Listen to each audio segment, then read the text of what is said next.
Hello, friends, and welcome to another episode of the This Is Gonna Hurt podcast. My name is Gordon Duncan. I'm the owner of Capitalize Marketing and Consulting, and this show is part of the larger Capitalize Your Best podcast network of shows. On Mondays, we have This Is Gonna Hurt, which is about making a better you, personal growth podcast. On Tuesdays, we have Coach Training Partners, which is a podcast intended to help coaches create programs and increase their revenue. On Wednesdays, we have Capitalize Your Best, which is a business and marketing growth podcast. On Thursdays, we don't have a formal podcast, but we do have a live 11 a.m. Eastern Capitalize coaching call within the Capitalize Your Best online community. I'll tell you more about that in a minute. And then on Fridays, we have a podcast called You're Entitled to Your Opinion, which is a pop culture podcast. So look into that. We've got a new episode of that coming soon after that's been on a hiatus. But friends, I want to say thank you very much. Last week, we looked at my 24-hour ultra. I recorded that episode, maybe 7 hours after the run was completed, working on only 3 hours sleep in the last, 28, 27, something like that. And I appreciate all your feedback. But in going back and listening to it, I was pretty shell-shocked. I was basically just telling you what happened moment by moment. And I appreciate the encouraging feedback. But there's so much more to take away from the 24-hour ultra. I wanted to do another episode on it. And I typically do that with larger races. With Boston, I did 2 episodes. With my Big Land 50K, my Big Land 50 miler, I did 2 episodes. So I think after now a week later, it's crazy. I look at the time here, and I'm recording this at 6:15 a.m. I had just started the race a week ago, 45 minutes ago. And so it's amazing that it's a week later, but I do want to share some insights with you. A couple of things before we hop into that. People have asked how my recovery has gone in the 24-hour ultra. A couple of things. On the Sunday night, the day after the race, I developed a fever, and that was kind of on and off for Sundays and Mondays. And what I discovered is that when you run a 24-hour race, you will often, your red blood cells will die off so quickly, you'll get an infection. And it's not the worst thing in the world. It's almost like giving yourself a natural blood transfusion, but you will get a little bit of a fever. And so Monday and Tuesday, I had to wrestle with that. And then feet swelling. I've never had this before. Both my feet started swelling badly. And I got a knot over my left ankle. And I'll talk about that a little bit more in a little bit. But I did go see an orthopedist on Wednesday. There are no stress fractures. He just said, hey, this is what happens when you run 24 hours. You need to ice your feet, keep it elevated, do all the things. So I'm going to wait about 7 to 10 days before running again. Today's Saturday. I really hope to go for a light run on Monday. But if nothing else, I'll get back sometime next week. So guys, thank you. Otherwise, I feel great. I never had like the massive hunger or anything like that. I just caught up. The funny thing is I didn't lose any weight over this race or anything. That was one of the things I wanted to check, but recovery is going great. But here it is. I would like to share with you lessons that I learned from my recent 24-hour ultra. Whether you are a runner or not, I think there's some insights that I gained from this experience that I want to share with you. 24-hour ultras are pretty rare. There's just not a lot of people who run them. And I found myself gaining a lot of wisdom from the race itself and looking back at it. And I'd like to share it with you and hope it'll help you. Definitely appropriate for This Is Gonna Hurt.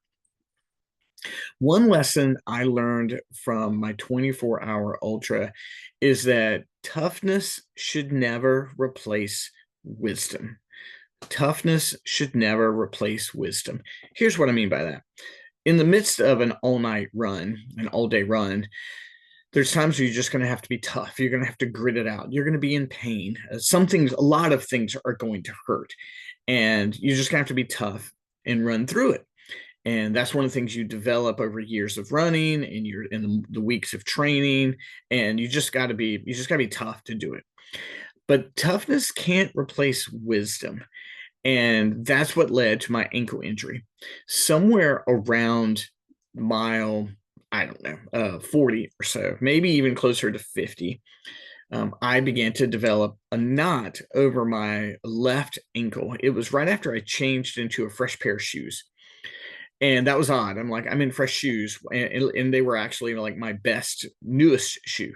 Like, why is this pain here? And I just chalked it up to like pain's going to happen, right? Who knows where your injury or your pain is going to show up? It could be anywhere. It could be a calf. It could be a hamstring. Mine just happened to be above my ankle. When I switched over to the run walk portion, which most everyone does at some point in time, where you're like, hey, I'm going to run 2 miles and walk one, or I'm going to run a half a mile and walk a quarter mile. And towards the end, I was running quarter miles, walking half quarter mile, and walking quarter miles until I just moved to walking, excuse me. When I made the transition to run walking, I began to notice the pain greater, and I just pushed through it. And part of that was necessary for completing the race. But what I should have done is taken a moment to go, why is that pain there? What would cause it? And typically, what would cause that kind of pain is your shoes are too tight. It's that simple. My shoes are too tight. And I could have stopped and loosened the shoe and retied it and kept on going. Honestly, I think I should have had 3 pair of shoes instead of 2. But that was not the case. But I just toughed my way through it, just pushed through it. Wisdom would have said, why is that pain there? And can you do anything about it? I think sometimes in our physical challenges, business challenge, relationship challenges, we just tough things out until they end. And that's an admirable quality. But I think wisdom with the toughness would go, can I do something to make this go away? Can I fix this situation? Can I keep it from getting worse? And had I applied that kind of wisdom to the pain in my ankle, I wouldn't still be experiencing it now. So my swelling is almost gone, but I've still got that pain over my ankle now. And it's going to be around for a while. It's a swollen tendon. Toughness is an essential quality, but sometimes wisdom should be predominant. Toughness should never replace wisdom, no matter what your situation is. Another lesson I learned from the 24-hour ultra is simplicity is the greatest discipline. Simplicity is the greatest discipline. If you're going to run a 24-hour ultra, run a marathon, or even build a business or build a relationship, whatever the case may be, you're going to have to instill discipline. There's certain things that you do certain times of the day, certain days, and there's no give on that. Like I know that on Mondays, I'm going to run intervals. I know on the weekends, I'm going to do a long run. I know Wednesdays are mid tempos. I know Tuesdays and Thursdays are just no pace runs. I now have 2 to 3 days of gym work in there. Like those things are now how I, at age 55, keep myself healthy. That discipline is set, right? But the greatest discipline is simplicity. Here's what I mean. I need to be able to wake up in the day and know I'm doing this thing. And I need to boil it down to like the simplest thing that makes the greatest impact. What gave me wisdom about this is when I was running, it was about 3 o'clock in the morning, and I had converted over to walking. I couldn't run because the pain in my ankle was so great. And I had, roughly, hour or two to go. Simplicity at that point was this: take one more step. That's what I kept telling myself. Take one more step. Just take one more step. I was starting to go to sleep at one point in time, and I was kind of drifting left and right. And so I raised myself up, fixed my stature, and I just said, take one more step. Take one more step. And that was the key. Because if I didn't have that, I was going to stop. I was going to fall over, or I was going to end early and not hit my goal. And I was like, take one more step. That discipline of simplicity. Like it wasn't like I wasn't even saying, okay, get to a quarter mile, get to the end of the street. I wasn't even at that point. I was as simple as possible as take one more step. I think the application for running, working out, building a business is take one more step. What's the one next thing I have to do? And boil your simplicity and your discipline down to that. What is the simplest thing to do? In the 24-hour ultra, it was take one more step. Take one more step. And then when I got closer, then I could think about sleeping and the shower and the food and all the things that came with it. But I couldn't live in that moment yet. I had to live with the discipline of take one more step. So simplicity is the greatest discipline. The key for you in your situation, whether it be a physical demand or whether it be a relational demand or professional demand, is what's the next step? What's the most simple thing you can do? And I think that's going to make a huge impact. It's making a big impact for me. One of the things I learned during my 24-hour ultra is greater physical endurance benefits all areas of your life. This is not a new concept. I've talked about it over and over again. I run endurance races for lots of reasons. My health, my epilepsy battle. But I know that when I put myself in situations and I physically challenge myself, all the training all the way up to the racing, I know that I'm better able to persevere in my business or persevere in a relationship or persevere, whatever the situation may be. So the greater my physical endurance, the greater I'm able to endure physically, I know that other areas will benefit my life. So let's say that I need to finish a project for a client, or I'm working on some marketing materials for Capitalize, and it's 8 o'clock at night, and I've been working since 6 o'clock in the morning, and I'm tired. Well, I know what it's like to push through. And what I'm going to say, oh, I'm too tired to post schedule the social media. No, I just ran 24 hours. Now, there's times where wisdom would say, hey, you got plenty of time, you can take a nap. But I know that the greater physical endurance that I have is going to lead to greater endurance in other areas as well. I know that as I've been journaling this week and thinking through this whole process, that this idea of continuing on and adapting and making sure I complete the task, all of that comes from that physical endurance. And then now I'm journaling in it and I'm reflecting, and I find places in my personal life and my professional life where I'm able to apply it.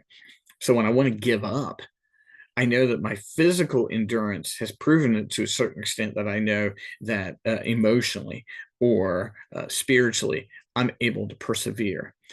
Guys, I'm going to take a moment here. I cannot encourage you enough to pursue physical endurance. Start a workout program.